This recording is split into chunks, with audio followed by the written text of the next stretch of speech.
Hello, everybody, and welcome to our Tuesday show. It's our new releases show. You might have seen Max briefly. You might have also heard me at the top of the show before the video went live. I don't know. We've only done this for a little over a year now, I think. Yeah, it's fine. No one knows. It's a secret. Ooh, sneaky. Hello. How is everybody doing tonight? Hope you're all doing well. Yeah. We're doing pretty dope. Yeah, we had a really good day off yesterday. We had a little bit of an adventure. Mm-hmm. So I have an app called Randonautica, and it works on chaos theory and the selective unconsciousness, which is awesome. Hello. And so if you set an intention and then it'll kind of search out for something as part of that. Yeah, there's a lot more to it. But it took us to places. it's funny because a lot of it is common sense. So like, obviously, if it's not your property, don't go on there.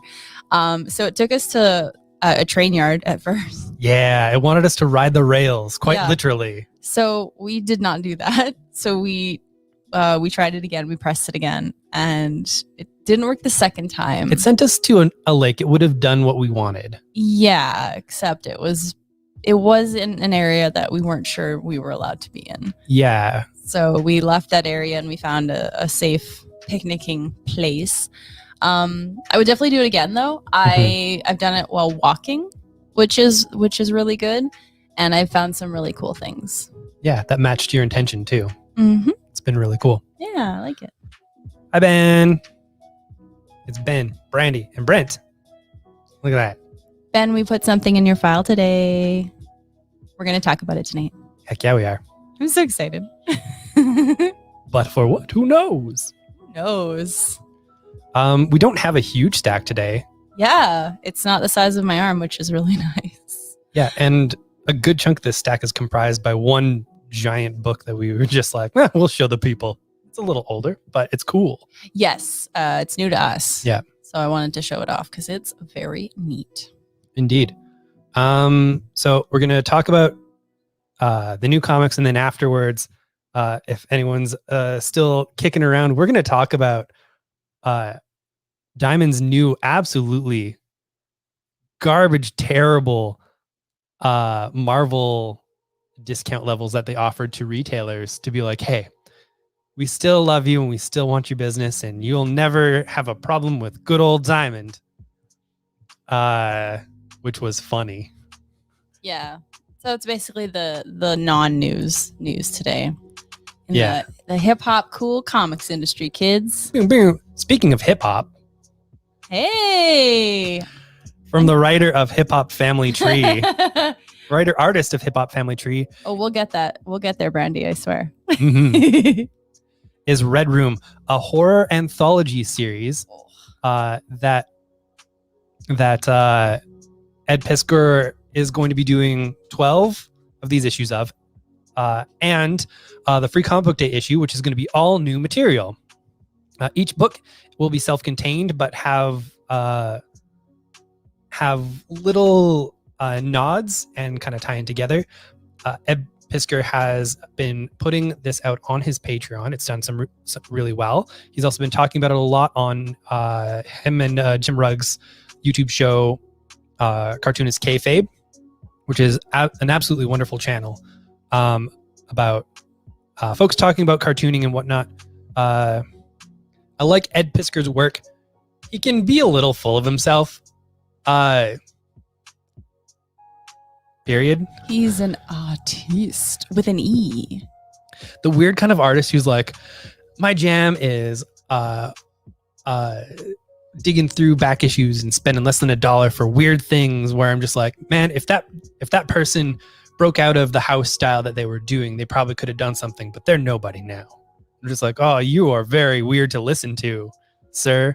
However, talent cannot be underestimated in this case. Also, he doesn't seem like a trash human. He just kind of is confident in his abilities. To a fault. Yeah, I would say. But I highly recommend this book if you're into horror stuff. The general premise is there's a place online called the Red Room where you can exchange cryptocurrency for all of the horrible things that you're too rich to do yourself, but could get someone else to do for you. Ugh, rich people. Indeed. And so it's a very interesting read. I've read a bunch of it already. It is not for the faint of heart. It is not for children. Do not give this to... No. There's some body horror on the back cover, so if you can't get past the back cover, you don't want to go in there. Do not give this to children's. Excuse me. I forgot to have Lunar up. We're excited about this one. Yes. We don't use them for distribution, but their website is great and their pictures are huge and they have really good layout. Indeed. Okay, so the story of Yara Flor starts here. She is a brand new character. The best Wonder Woman. Wow. In my opinion. No, I like her. I love Diana. I'll always love Diana. But Yara gives no Fs. It's great. Raised in the far-off land of Boise, Idaho, Yara Flor has always felt something was missing from her life, and now she is headed to Brazil to find it. Little does she know, her arrival will set off a series of events that will change the world of Wonder Woman forever. Her return has been prophesied. Isn't it prophesized? I feel like I've watched more tthan enough Buffy to know the difference, but hey, whatever. And with that prophecy comes the undivided attention of benevolent gods from Pantheons beyond. You got this. I do, but those two words together. Oh, that was a trip. Words.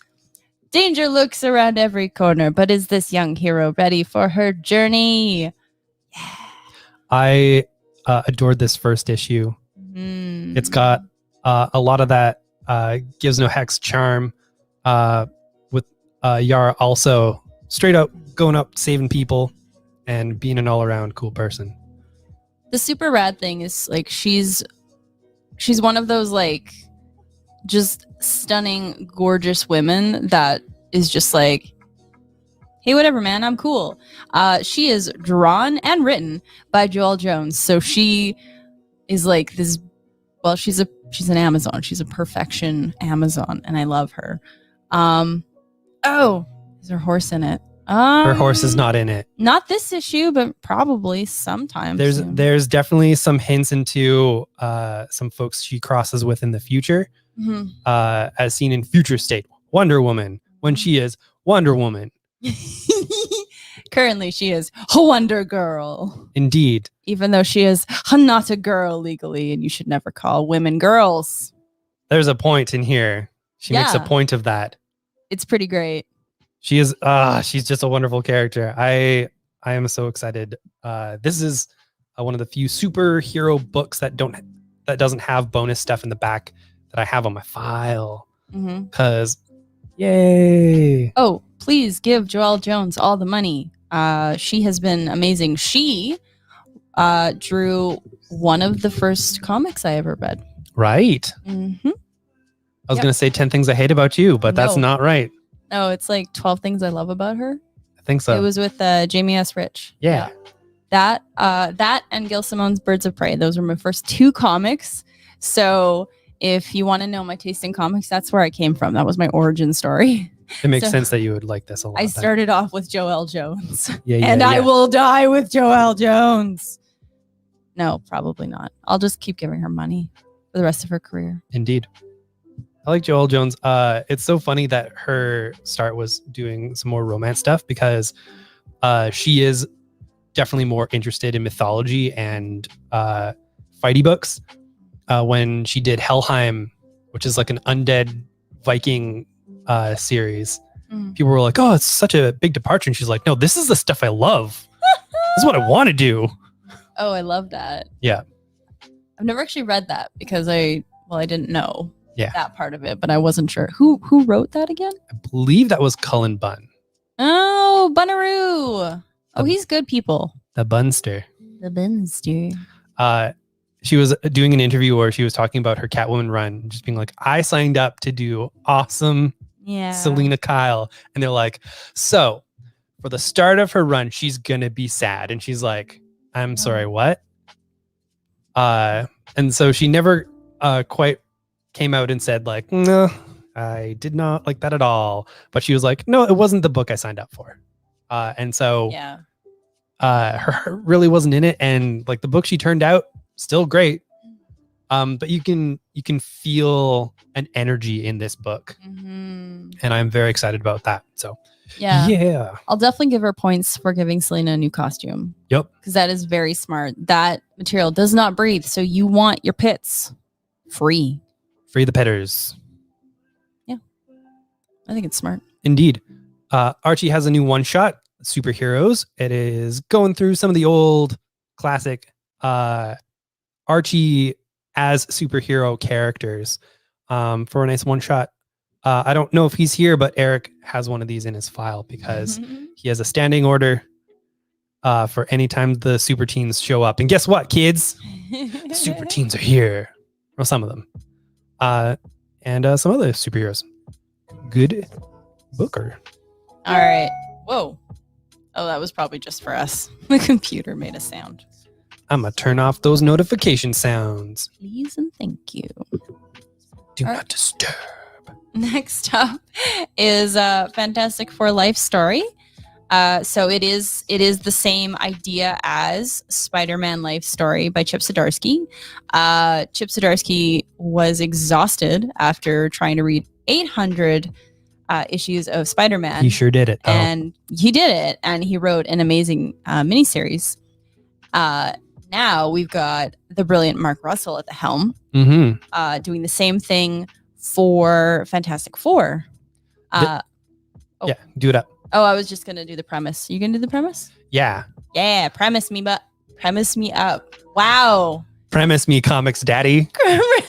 No, I don't call you comics daddy. Okay, we are an equal partnership. That is true. I do not submit like that weird dictionary lady. She's like, you must submit. Oh yeah. She sounded so happy. We did our first ever gaming with variant edition on the weekend. It went over really well. It was so much fun. We played some Jackbox games with some folks, some of the fine folks who are here. And boy, I don't know, just had a lot of fun. But yeah, the Dictionarium lady. Yeah, she is delightful. I like this fictional lady. If she could be like a Google Maps kind of voice, I would be into it. She'd be like, "Turn here, stupid," and I'd be like, "Yeah, I will turn there." I don't know. I like her. I think one of her phrases was, "Sentences are a lot like my childhood. It contained many words and ends with a period." And I was like, okay, we're doing this. Yeah, it got dark. It was funny. Yeah, that's not happening. Thank you, Jason. Comics Daddy is a viable Jackbox name. That's true. I went with my real name because I wasn't sure who was going to show up and if they didn't all know us. Yeah, that's fair. So, but yeah, we're definitely going to do that again. It will not be every Saturday, but it will be heckin' fun. And we should also talk at like the very end of the episode, just in case someone's like, I don't care. Yeah. We're going to talk about how we downloaded a game that was a recommendation from my friend Amanda. Ooh, good times. Yep. So the Comics Daddy is going to premise you. So give it to me. I can't do this. I'm sorry. like Danica was saying, the premise does take the Fantastic Four timeline and runs it in real time. But what Mark Russell adds as a wrinkle here is because this is a different reality and a lot of real world events are a part of this, there's some different outcomes and orientations that are coming through here. So it's a mix of the life story concept with a bit of Ultimate Universe energy when they were reinventing those for an age, kind of fusing those together and doing a completely new flavor. You can see this absolutely gorgeous Marco Martin cover. Very excited about that. And Sean Izaki, I believe, does the art for the book, and does a absolutely phenomenal job. Yep. Oh, sweet. I got that right. Yeah. And the regular cover artist is Daniel Acuna. But yeah, if you are a fan of what they did with Spider-Mans. With Life Story with Spider-Mans, yeah. Yay, I was right. Definitely give this a taste. It has its own deal, and boy, am I excited for the ride. Because you think Mark Russell might add a little social commentary to this? You know, might sprinkle that in? Is he that guy? I don't think that's going to happen. I mean, the Fantastic Four living through the 60s, 70s, 80s, 90s, and 2000s, like nothing happened in politics in the last 50 years, Brandon. No, not at all. Nothing geopolitical, nothing at all. And nothing is brought up in here. So no. They actually go through quite a few. I mean, because every issue is like a decade. So they actually go through 3 or 4 separate years in this issue. It's like 61 and then 64 and then 67. And so I got to reread the Spider-Man one. That was so good. It was super good. Yep. I just really like the formatting. I hope that they keep doing this, like don't run it into the ground, but I love a new creative team picking it up every time and doing this, because this is such a cool idea. Because the one thing that I said when the last Life Story came out, the one thing that superheroes don't get to do is age. Yep. They're around for like 10, 40, 80 years, and they don't get to age. These people are going to get to age. Yeah, it might be sad, but that's life, right? It's going to be super interesting to see Reed age, because he's already old AF when this starts. All right, talk to me about some Shaky Kane. I'm so excited about the return of all-time comics in the form of this Crime Destroyer one-shot. All-time comics, there's 2 collections of it at the store. They're basically Bronze Age comics by way of current independent artists. They grabbed Shaky Kane for this one. So the interiors are kind of like, what if Mike Allred was into his pop coloring, but also vaguely weird, gross punk scene stuff. I really love his work. So Mike Allred vandalizing CBGB's bathroom. Yes, absolutely. Cool. I'm proud of that one. And yeah, that's the kind of feelings you're going to get here, is some kind of classic superhero stylings, but filtered through modern independent cartoonist lens. All right. Next up, we have a debut from Megan Huang. So this is written and drawn by her. I really like her art. I think her coloring is beautiful. So if you look at this, it's more of that, and more lush, more. Gosh, I wish I could show you the first page, because I opened it and I was like, oh, I'm in for something. It's very pretty. It's absolutely gorgeous. It reminds me of some of the Isola interiors. Oh yeah. I will say not quite as polished, but like you said, this is a new creator. Yes. So it is not the strongest issue one. However, I would absolutely give it another couple issues to really build.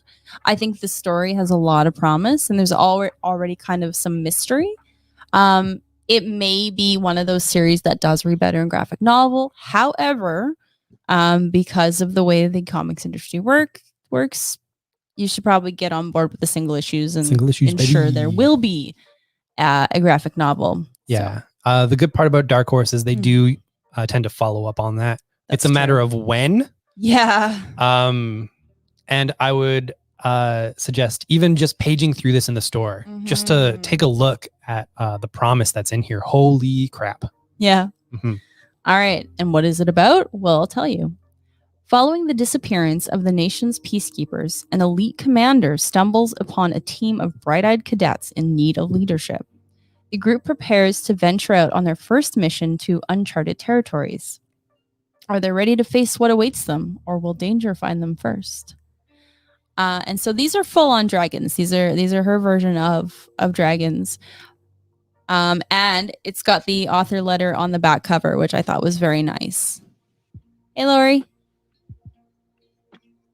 All right. Yeah, Brandy, you're right. It is absolutely gorgeous. Yeah, it's absolutely stunning. And I may or may not pick it for Thursday because I want to show off this art. It's so pretty. All right. I definitely am curious to see more from her. I think she's got a lot of potential. Oh, folks, you saw that awesome Shang Qi trailer? Well, guess what? He's back in his own ongoing series with the same creative team that sort of relaunched him in comics a few months back. Jing Lun Yang and Dick Ran. The art's absolutely phenomenal. You kind of get, I was going to say one of them is his, but it's not the interior artist. But his work reminds me of a more kinetic Pascal Ferry. So very with some Olivia Coppel thrown in there. I really love how it goes. And you don't need to have read the previous miniseries to jump in here. You get everything that you need, including a little previously if you really want it. Yep. Very handy, very handy. Yep. But yeah, Shang-Chi kicking butt in the Marvel Universe with some of the best creators that they have on staff. I'm very excited to see where this goes.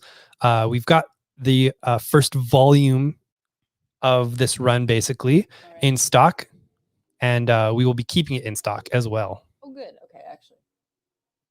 Sorry. I was like, is it a spoiler to say something? But it isn't because it's on the Michael Cho variant. This dude shows up. You might know him as Peter Parker. Yeah, I'm just saying. The Amazing Spider-Man? Friendly Neighborhood. Ooh. He's less amazing in this one. He's just no, I'm kidding. He's still pretty He's great. just friendly. He's just friendly. But it's nice. They get to hang out and like fight crime together. It's great. Absolutely. All right, I'm going to pull this up. So this Legends of the Dark Knight series okay. is an anthology series, digital anthology series that will be... I was just getting it, but you know what? It's already in here, so let's just pull it out of this computer.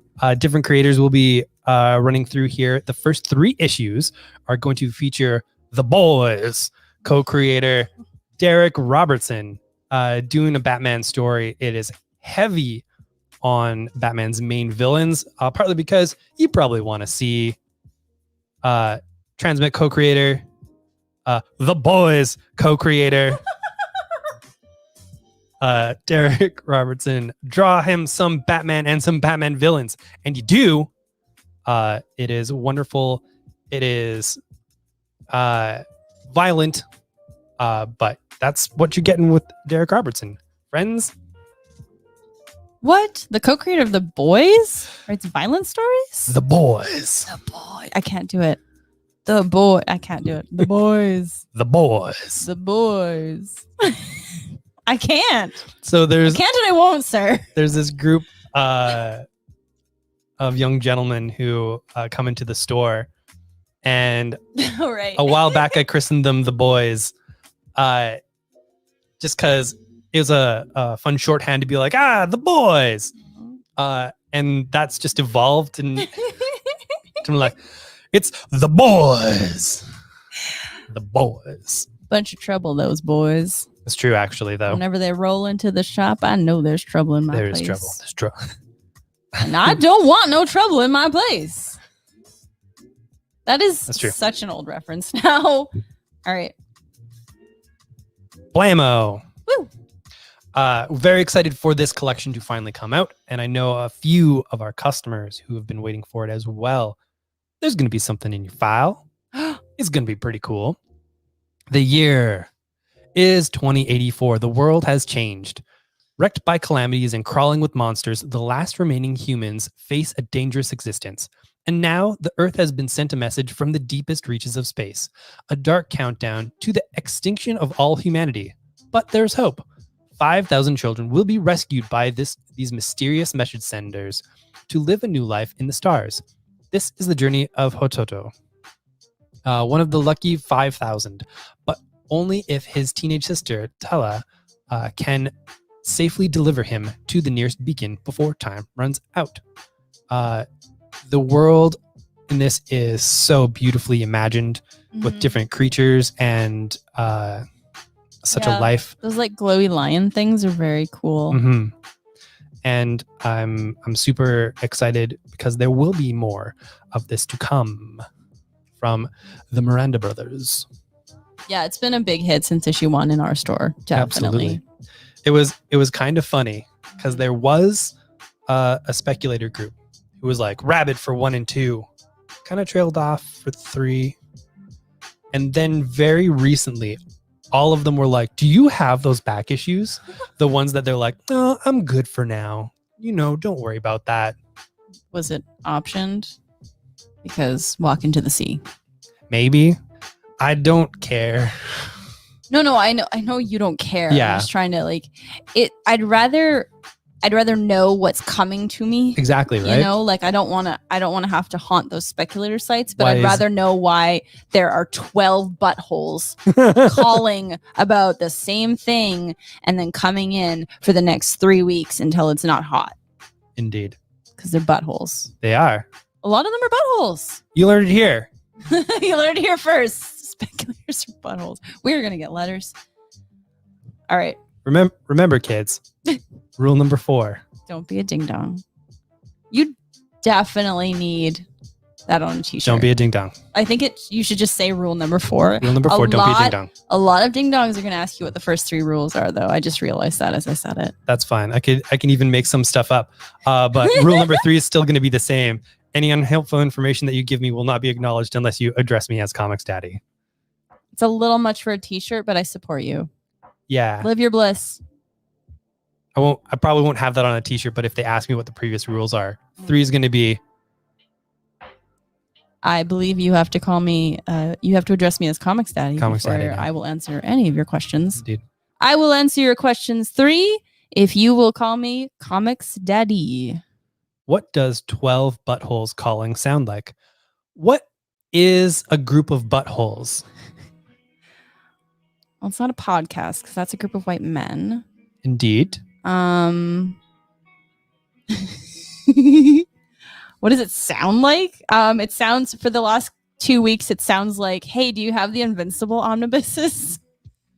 And we don't. I discovered something today. What? About how Amazon has been stocking themselves and why they don't have any Invincible right now. Okay, I'd be very curious to know because we can order it in no problem. Yeah. So it is your show, Amazon. Fun story. Amazon. That will tie in to what we talk about later with Diamond. So Amazon also doesn't like being charged shipping. What? Or paying taxes. So what they do is they set pickups at places like Diamond who charge for shipping, and they wait until they can go there and pick up the product.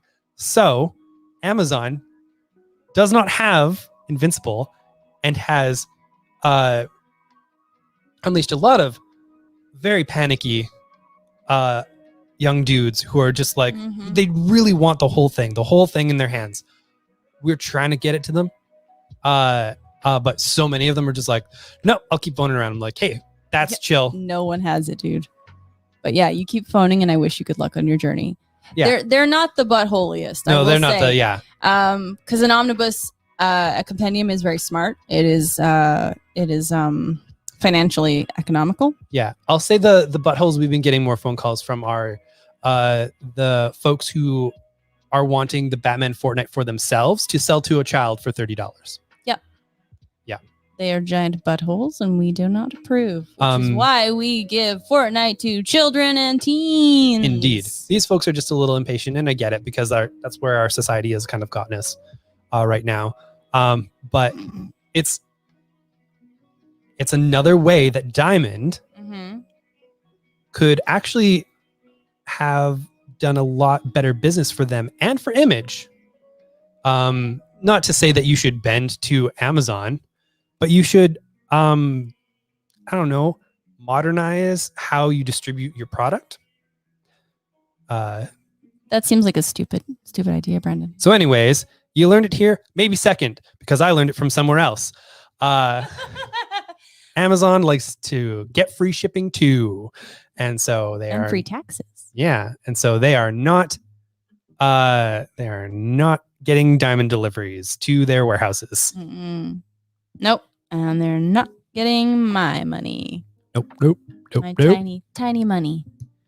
Comparatively, of course. Mm-hmm. Oh. Holy. Brandy, you had 6 Invincible Omnibuses? That's awesome. Yeah. Ugh. You know what? I don't know. Okay. So please stop me if I'm not going to say too much, but please stop me if I do. There are definitely some buttholes that come into Brandy's store and get mad at her very irrationally when like the tiniest thing happens. And I don't like them. I don't like these people. They're mean. And I've told her when I can go back to the States safely, I'm going to come there and like just hit people with baseball bats or something. I don't know. Tell them Comics Daddy's on his way to teach them a lesson. Ooh, can we get you like a paddle? A sexy paddle. Yes, exactly. They do wear their ass on their head. I don't care for them. Anyway, we all got them. I just feel like buttholes. We all got them. We all got them. I don't know what I'm talking about. Learn that in bio. Yeah, there you go. Like, opinions are like assholes. That one? Yeah. I learned that from life. You're stealing all the books. You want to talk about this one? No, I just think so. You grabbed We Live, and I was like, but it was my turn. That is true. I don't care. Anyway, please talk about this, because I think, is this like a new version? Because I know this came out prior, or was this just in hardcover? So this came out, I believe, as 2 oversized hardcovers. Okay, yeah, I remember the hardcovers. And now it is in one convenient package for everybody to enjoy. And by enjoy, I mean this is going to be a hard read. Dreaming Eagles from Bartholomew Ennis. The third. And Simon Colby. That's just his full name. He's only the second, though. Yeah. Bartholomew, you also might know as one of the co-creators of The Boys. I'm so glad I wasn't drinking. Sometimes I'm prepared. I waited so that you didn't do a spit take. Thank you, because my computer is in front of me, and that would have been very expensive. In the 1960s, as the civil rights movement shocks America to its core, Second World War veteran Reggie Atkinson sees his teenage son, Lee, drawn into the dangerous battle for racial equality and fears for him. 20 years earlier, in an unheard of place called Tuskegee, Alabama, cadet officer Atkinson and his comrades report for pilot training. Those that graduate will be the first African-American combat flyers to serve in the United States Army Air Force, an experiment unwelcomed in their native land, contested by many in their government. In the war-torn skies of Adolf Hitler's Fortress Europe, they will forge a legend that endures to this day, long after their critics are dead and gone. Some will pay the ultimate price, miles above the earth. Others, expecting to come home heroes, will find a dreadful welcome waiting. So it's a rough one. But Garth Ennis has about 2 different kind of things that he does. One of them is a bit of gross out stuff, fighty fights, and then there's the war stuff, which he does take quite seriously and does a lot of research into. Mm-hmm. And this is one of those. It's going to be a hard read, but it's going to be a good read. Yeah, nothing good happened in Tuskegee. Nope. Hard pivot. Oh, hot damn. I'm taking the next 2. I mean, you did it this way, but I'm gonna say it's my choice. Heckin' what? Volume 7 of Sunstone. I was gonna say Mercy, which it is, but it is also Sunstone. Yeah. I'm so excited for this. This series has been amazing since minute 1. Mm-hmm. It's great. It is about two lovely ladies originally who meet on the interwebs and then realize they have something in common. They both like BDSM. Mm-hmm. and they are delightful. And over the years, they fall in love and move in together, get married, and have relationship problems. And Mercy is about the friends around them, which is very cool because there is a very good cast. Not just the two; it's their friends, it's their colleagues. I love it. They built a really nice community, and it was our first introduction to what regular BDSM community is, basically. A lot of very kind people who we've met a bunch of at, what was the movie? Oh, Professor Marston and the Wonder Woman.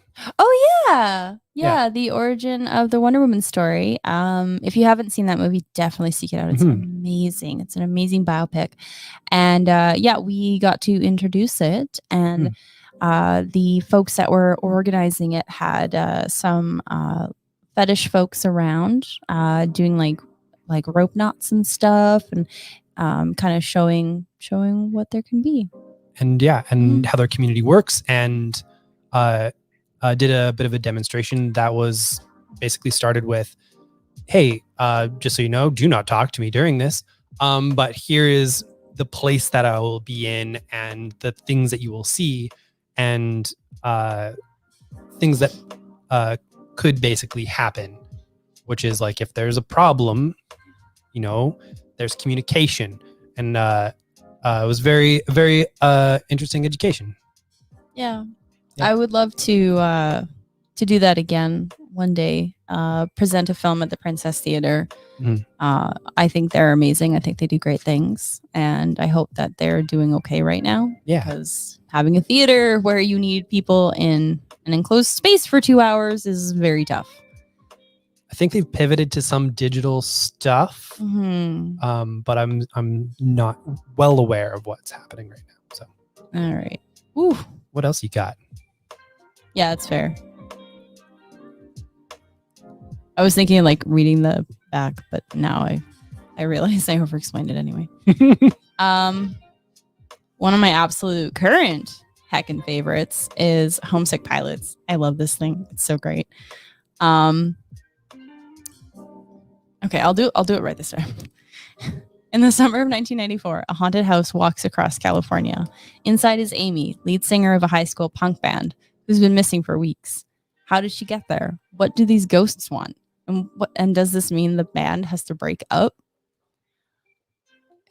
Flippin' love this. She is huge into this book. It's so great. It just blows my mind every time. Oh, yeah. All right, Jason, we will talk to you later. Yeah, definitely check out the end of the video when you are available anymore. Why do I can't do words. Anyway, we'll see you later. So I love this because I did originally get it for the creators because they did Limbo. Yeah. Which, oh my God, how can I even explain that? It was like a mix of like electronic voodoo. I mean, I'm not even sure that's right. But anyway, look up whoa, what's the heck is his first name? Waters. Dan Waters and Casper Wingard. We looked it up online so I could get it right. Dan Waters and Casper Wingard. So they also did a series, mini series called Limbo. It has only one volume, but it is brilliant. And so when I saw they had another work, I was like, yes, please, more of this. And then when I saw what it was about, I was like, yes, please, more of this. Yeah. Hauntings in the 90s? Yeah. I don't, what? Punk band, teen feelings, 90s? Haunted house? Yes, all of these things. The colors are the whole book. These blues, these pinks, these, like, there's nothing about this that's soft, and I love it. So if you like just completely off-kilter stories, especially with ghosts, definitely check this out. Indeed. Now for a very Brandon book. La Mano del Destino. This is a collection of a whole bunch of mini comics that Jay Gonzo has been doing for, I think, over a decade. Finally, 6 of them are out in this big collection. It's a thick, meaty boy. La Mano del Destino tells the tale of a once champion luchador who, after being betrayed by his friends and unmasked in the ring, agrees to a Faustian bargain with a mysterious promoter. Oh, those always end well. Oh, yeah. Faustian bargains traditionally They end with are tea. super good. Tea and cookies, right? Yeah. He gains a new power and the identity of La Mano del Destino in order to exact revenge upon his betrayers. Set in the swanky, jet-age 1960s Mexico, where lucha libre is intrinsically woven into all aspects of society, this story winds its way through the machinations and motivations of those who would inhabit this unique world. Can La Mano del Destino exact his revenge, free himself from this desperate deal, and still remain the champion he knows himself to be? Mesoamerican myth, Silver Age storytelling, and high-flying lucha libre action converge to tell this epic story of vengeance and destiny. Heck yeah. This is the kind of stuff that I like. Sorry. Please don't take my yawn as a review, because that actually sounds really, really good. It's definitely not up my alley per se, but I think it would be a lot of fun. Yeah. I've been hearing about this for ages, but Jay Gonzo would just be at conventions in his area and not anywhere where we could actually get any of his products. So I guess we have to start going to cons in Mexico? The South. Oh, he was in the States. Yeah. That's fair. I shouldn't have assumed. It's all good. If it's in Texas, I'm not going to Texas. Some of them might have been in Texas. I'm not going to Texas. Southern Carolina.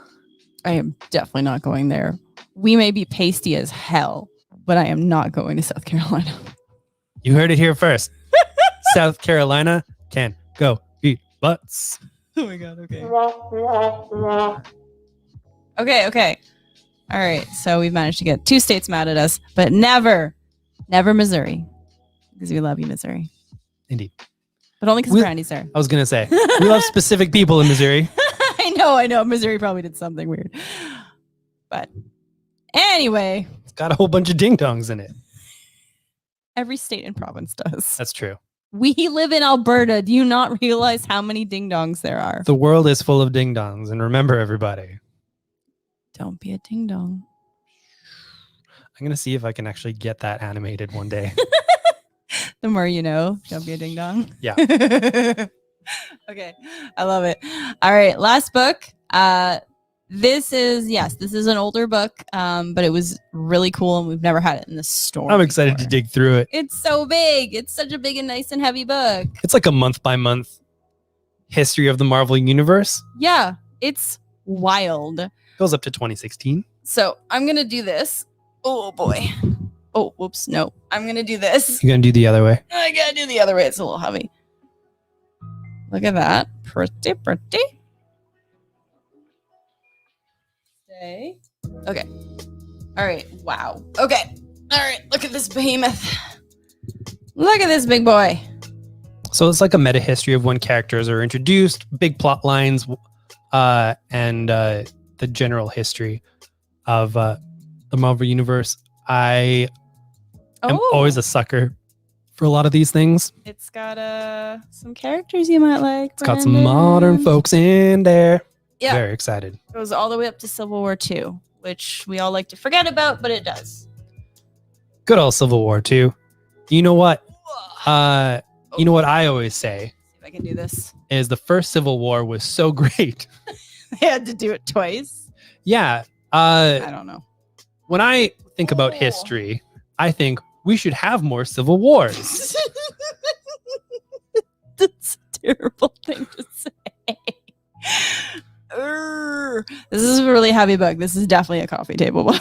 Yeah, it is. It is super wonderful. It's like $60. It's not bad. Canadian. No, it's really good. Really good. Really Max incoming. Oh boy. Well, he's thought better of it, but that just means he's just lulling me into a false sense of security. as one does. No, it's cool. Oh, wow. Okay, so actually, this is pretty cool. So they've got what's going on in the comics, but also, sorry, I'm trying.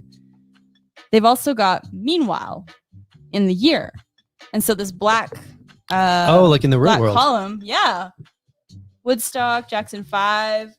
Max is very excited about the Marvel universe. He's gonna turn off your computer. Oh no! He's gonna sit on your computer. No! I really. He's good. He's fine. I'm so sorry. He is okay.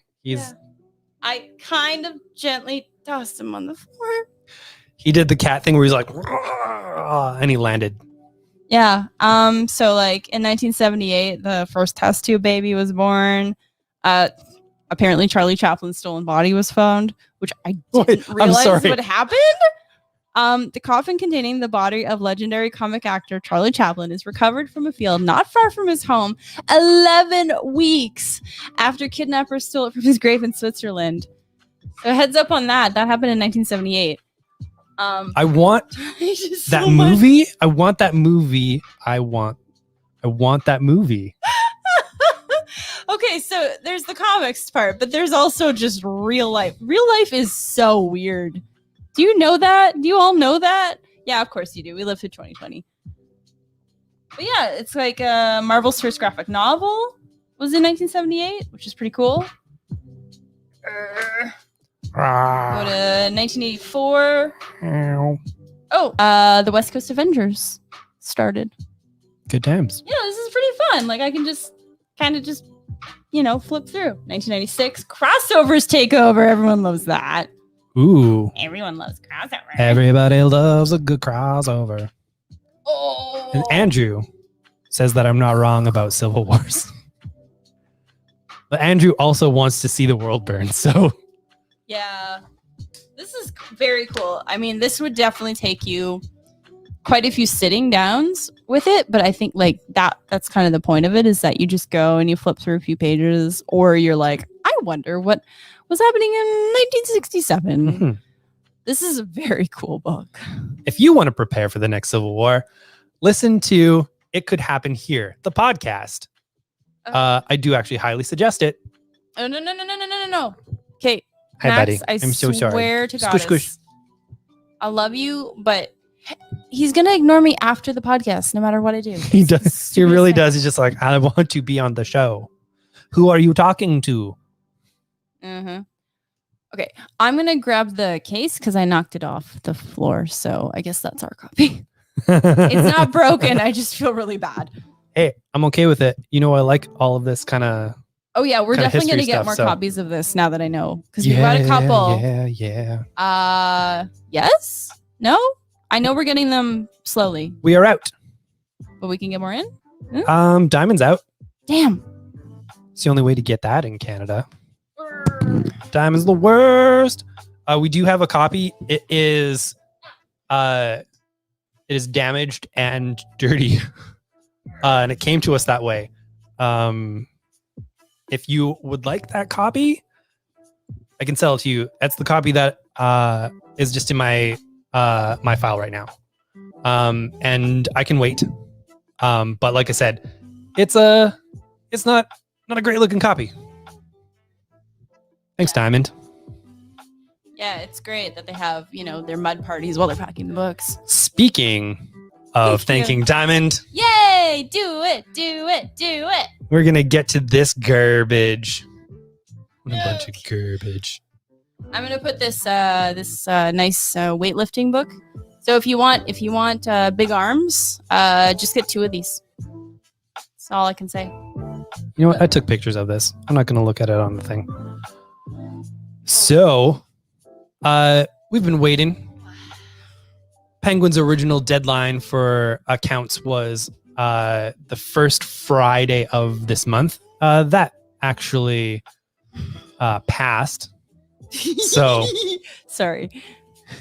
Speaking of mud parties, here's a slinging mud at Diamond. Indeed. So that passed, and everyone was like, "Hey, Diamond, what's the deal? About a week or so before that, they're just like, hey, folks, we understand that you're all wondering how we're going to handle Penguin Random House being the direct market distributor and us just being a wholesaler. We're like super busy right now. So we're just figuring it out, and y'all will get back to you, okay? Well, they did today. Is Diamond the Ted Mosby of companies? I'm super busy right now. Super busy. I keep forgetting about this. I'm going to hold this up to the screen. It'll be fine. Oh, this is going to end well. I still like this meme. Comics, me. I love that meme. It makes me happy. Anyways, I was looking for other pictures. Mm-hmm. So, Diamond announces new Marvel terms of sale. Now, for the baseline, all you need to know is Penguin Random House is going to be offering all retailers 50% off the cover price of the books and free shipping. So that's the baseline. Mm-hmm. Universal, who we do our DC stuff, came out, I'm going to say about a week after, and was like, chill, we will match those terms. No questions asked, no minimums, no whatever. 50% off, free shipping. Super easy to do, right? Diamond. 3 weeks after that. Yeah. Thank you for your patience as we carefully and deliberately reviewed how we approach Marvel Comics product offerings within the scope of our overall product mix. We are pleased to outline our new Marvel terms below. As a reminder, Diamond, all bold, Diamond remains your source for Marvel product now and in the future. You're having fun with this. I am having a lot of fun with these. The flow of Marvel product will continue as always, and you will not experience any disruption to Marvel product when you order through Diamond. We look forward to continuing to serve your needs. The following are the new discount terms that go into effect with Marvel Comics, etc. on October 1st. So it goes over the deal. Mm-hmm. Basically, to get a matching discount for Penguin Random House, you would have to be a store that spends $30,000 with Diamond every month on average. Yeah. Looking at our range, because they basically give people a range of discount from 50% to 40%. Our range, we would get, depending on the months gathered, 47 to 48% off. Mm-hmm. Not the worst, but that's still 2 or 3%. It sucks. Mm-hmm. Now, the worst part is they can't even figure out how to do free shipping. Nope. They still can't, even though this is industry standard for graphic novels. They have never been industry standard, even when they thought they were setting the industry by having a monopoly in the direct market. They did not set the standard. They, in fact, rested on all of their laurels for 25 years. And even the last year has not proven that they've learned anything. Graphic novels have far overtaken the sales level of single issues. Now, I do understand folks' argument that the single issues help subsidize graphic novels. Very true in certain companies. Small companies. Yeah. And serialization is a good way to subsidize. A lot of folks do it on Webtoon, and online and through Comixology and wherever. Mini comics, like this was taken around like Southern America in bits and pieces until a graphic novel formed. From the ground. Indeed. It's like a carrot. This change in the industry to graphic novel centric has been going for a long time. It's gotten to the point where other companies have far outstripped Diamond's influence in the comic book industry. In the direct market specifically, because they like to pretend that the book market doesn't exist and that we are a behemoth of our own, and we are not. Yeah. We are a tiny island. Book market purchasing far exceeds direct market purchasing. If you go to a site called comiccron.com, you can actually see that very well documented. Now, a lot of comics retailers will say, well, we purchase through the book market. And that's what we're talking about here. Diamond, for all intents and purposes, was the direct market distributor. They had everybody. And over the years, they kept their same terms. They never updated. And now, when they have to actually give retailers a reason to stick around, they can't do it. They're still going to charge shipping. They're going to charge less shipping. For the States, it remains to be seen what's going to happen with Canada. They have left that in the ether. Yeah. Because Canada and international never gets the announcement at the same time as the States. Exactly. And they've basically put out this statement that says, hi, we would love to continue to serve you, but only if you are a big customer. If you're a small customer, wow, we're not even going to pretend like this is a good idea. 40%. Dear Siri, how do I lose up to 80% of my client base? 40% and shipping, which at a minimum, they say is 2.5%. That's 12.5% that you could get just like put into your pocket if you order your product elsewhere. Any product. The back catalog stuff, you get a better discount if you're going through the pros distributors. It's ridiculous what they attempted to put forward today. It is insulting, like Brandy's saying, absolutely insulting. And they did it after Penguin's first deadline passed.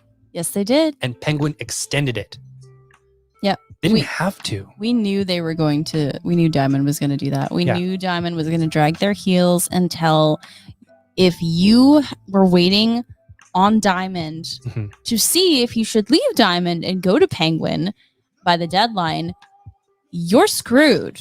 So like, I don't know who's in this position right now, but there's absolutely some retailers in the States right now that are trapped. They're stuck. There's still some wiggle room, but yeah. Well, you know, I'm not saying it's like a permanent thing. Sorry. Yeah. I'm saying that like you waited because you're trusting this company. They're scrambling. And they have left you high and dry. And so now you have to figure out how to save your business, because if Diamond goes down and you have one distributor, for one, you're very stupid. Do not have one distributor. Any company in any industry will never be okay with that.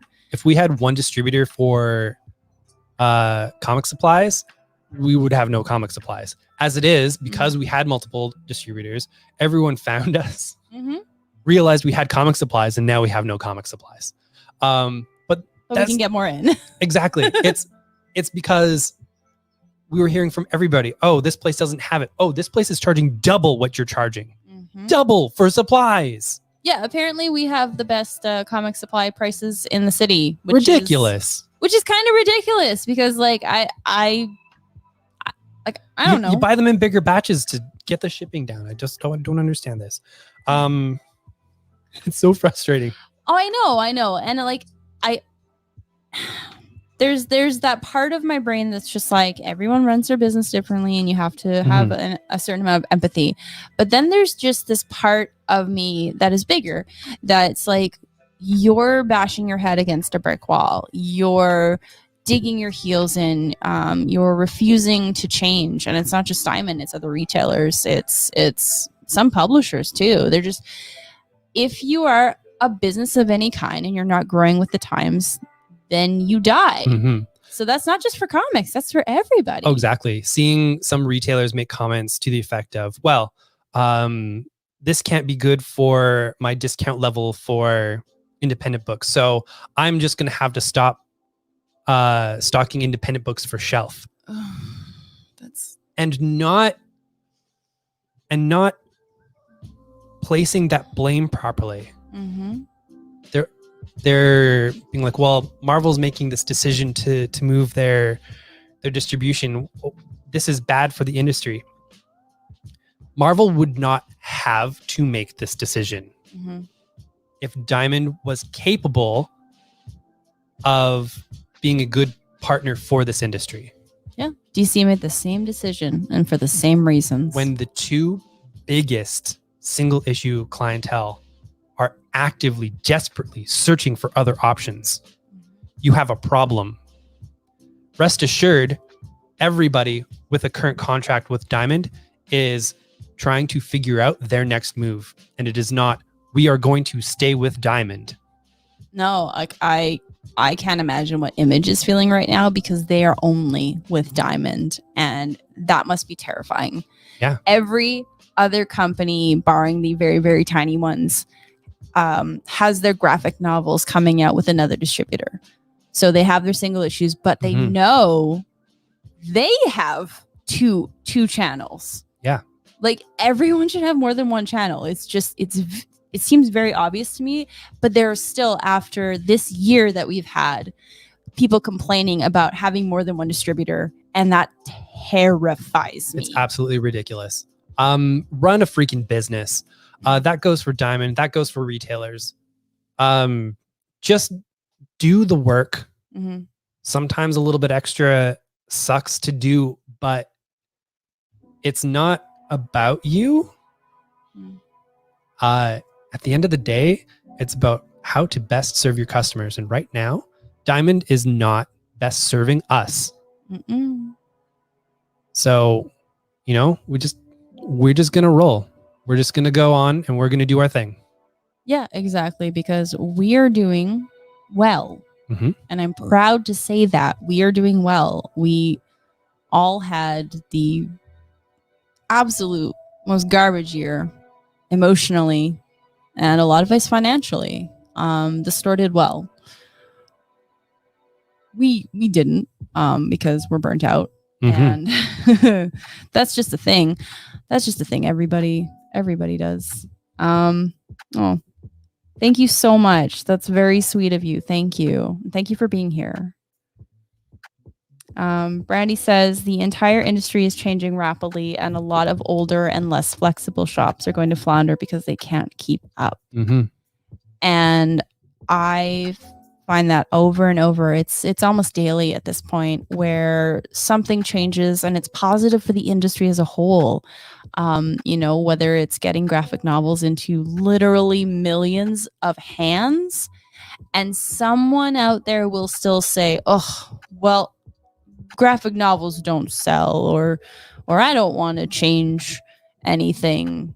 It's very, very stubborn people are killing their own businesses. And it's not, while we have a company that's just the two of us, a lot of stores have people around them. They have employees, they have other partners even. It's not about you. It's about everybody. It's about the industry. And yeah, like we keep saying, it's just run a business. Like it's not just comics. Comics are not the exception to the rule when running a business. Exactly. Marvel, the discount levels that Diamond were providing were based off of them making a whole bunch of money off of shipping. They can't offer the proper discounts. And when these bigger stores are looking like, oh, we're losing these big discounts. No, what you're losing is a partner who saw you as a commodity, who kept you because you were a big fish, and who went out of their way to make it appear as though you were getting a fantastic deal, instead of a very, very upfront, hey, it's a flat 50%. This is how we can make money off of comics, and this is how this puts forward. And that's the single issue format is not a highly viable format. It is nor profitable. Exactly. It is very flimsy, easily damaged, and the profit levels don't quite work out for the amount of effort that goes into it. It is a means to an end to get other formats out.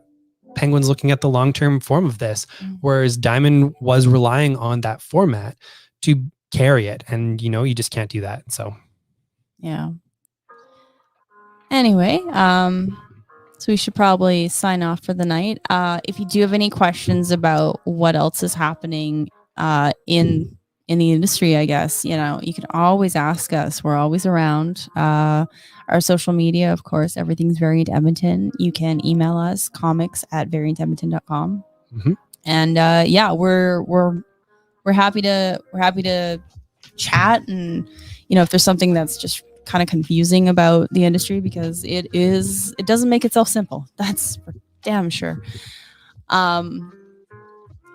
We're here to help, like a lot of business owners should definitely be more open about their industries, and we're trying to change that. Even in our tiny niche industry. Indeed. Yeah. So we are going to wrap this show up. Thank you so much for watching. I know we went over an hour. We had a lot to talk about. So Brandon is going to do our good old Tuesday romper room, where in the show, at the end of the show, the host would see who's watching. All the kiddos out there. All the kiddos. And so we know you're not kiddos anymore, but you know what? It's still nice to be seen. Exactly. We see you. We feel you here. We are so happy that you're here, and that we can share this time together. We're there for you, and you're there for us, and that's very much appreciated. So, looking out there, who am I seeing? I'm seeing Brent. I'm seeing Brandy. I'm seeing Ben. I'm seeing Andrew. I'm seeing Jason. I'm seeing Lori. I'm seeing Margaret. I'm seeing Sean. We did see you, Sean. Hi. I see Cam. I see the Prodigal King. And Ermeo. Thank you for joining us. Indeed. And I guess Kate was called into work, so. Yes, she has been on call lately. Indeed. Working, making the big bucks. Well, we should know something about working late on a Tuesday evening, shouldn't we? Making them medium dollars. That's us. Yeah, we started the smalls and we've hit the medium. Woo! Always winning. Indeed. All right. All right, folks. Until next time, don't be a ding dong. Keep fit and have fun. Every time. Body break. Pretty sure we'll get sued. Body break. Not if I'm singing it. Oh, I promised that I would do a different song at the end of this. I did not prepare. So that's what you get. That's what you get.